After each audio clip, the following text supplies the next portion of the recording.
उसके इस वरदान के कारण कुंभकर्ण 6 महीने सोता था। कुंभकर्ण की कहानी रामायण में एक महत्वपूर्ण स्थान रखती है। वो राक्षस राज रावण का भाई था और अपने अद्भुत शारीरिक बल और शक्ति के लिए प्रसिद्ध था। हालांकि उसकी सोने की अजीब आदत के पीछे एक खास वरदान था।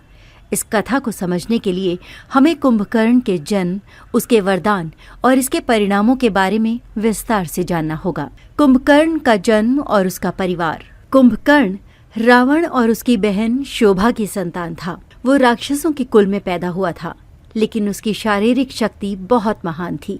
राक्षसों के परिवार में उसका जन्म होने के बावजूद उसकी शक्ति अन्य राक्षसों से कहीं अधिक थी। वो अपनी ताकत के कारण बहुत प्रसिद्ध हुआ था और रावण के राज्य में उसे महत्वपूर्ण स्थान प्राप्त था। कुंभकर्ण के साथ उसका एक और भाई भी था, जिसका नाम विभीषण था। विभीषण को अपने पिता के कृत्यों से असहमतियां थीं और वो अंत में रावण के खिलाफ श्री राम की ओर चला गया। हालांकि कुंभकर्ण का व्यक्तित्व बहुत अलग था।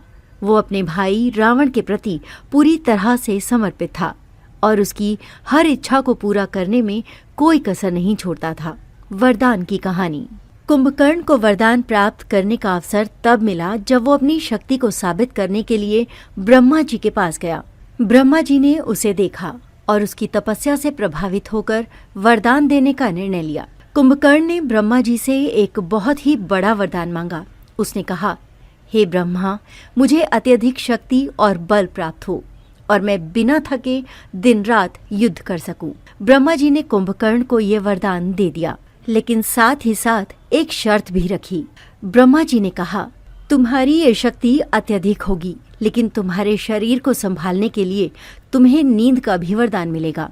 तुम 6 महीने सो सकोगे और फिर 6 महीने जागने के बाद फिर से सो जाओगे। ये तुम्हारे शारीरिक बल के कारण होगा। कुंभकर्ण ने ब्रह्मा जी के इस वरदान को स्वीकार कर लिया। उसने सोचा कि इसका लाभ उसे युद्धों में जीतने में मिलेगा, लेकिन ये वरदान उसके लिए एक बड़ी समस्या बन गया। कुंभकर्ण की नींद और उसकी समस्या। कुंभकर्ण का वरदान सचमुच अजीब था। वो 6 महीने तक सोता था और फिर 6 महीने तक जागता था। उसकी नींद के दौरान वो पूरी तरह से बेहोश रहता था और किसी भी प्रकार की बाहरी गतिविधि से प्रभावित नहीं होता था। उसकी नींद इतनी गहरी होती थी कि वो सोते समय न तो कोई सपना देखता और न कोई विचार करता। उसका शरीर इतना विशाल था कि उसके शरीर को जगाने में समय लगता था और उसके बाद उसकी ताकत और शक्ति का अंदाजा लगाना भी मुश्किल होता था।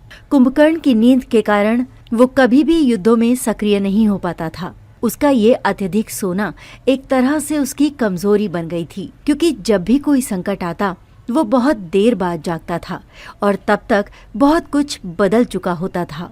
रावण और कुंभकर्ण का संबंध। कुंभकर्ण का रावण के साथ संबंध बहुत गहरा था।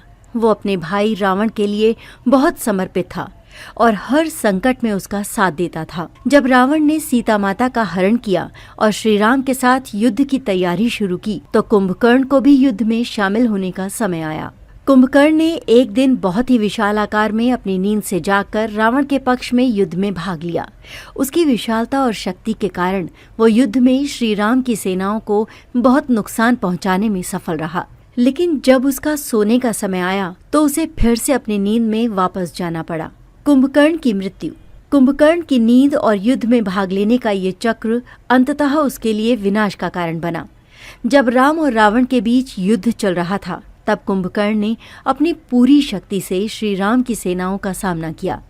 हालांकि उसकी नींद की आदत ने उसे पूरी तरह से नुकसान पहुंचाया। एक बार जब वो सोने गया तो वो फिर से इतनी गहरी नींद में चला गया कि रावण के सभी प्रयासों के बावजूद उसे जगाया नहीं जा सका। यही कारण था कि वो युद्ध में श्री राम के हाथों मारा गया। कुंभकर्ण का ये जीवन एक सीखने वाली कहानी है। उसके पास अपार शक्ति और बल था, लेकिन उसकी नींद का वरदान उसके जीवन में एक बड़ी कमजोरी बन गया। इस कथा से ये शिक्षा मिलती है कि यदि व्यक्ति अपने बल के साथ साथ अपने दोषों को भी समझे और नियंत्रित करे, तो वही असली विजय प्राप्त करता है। निष्कर्ष। कुंभकर्ण का जीवन और उसकी नींद का वरदान हमें ये सिखाता है कि शक्तियों का प्रयोग सही समय पर और सही दिशा में किया जाए तो उनका सही उपयोग हो सकता है।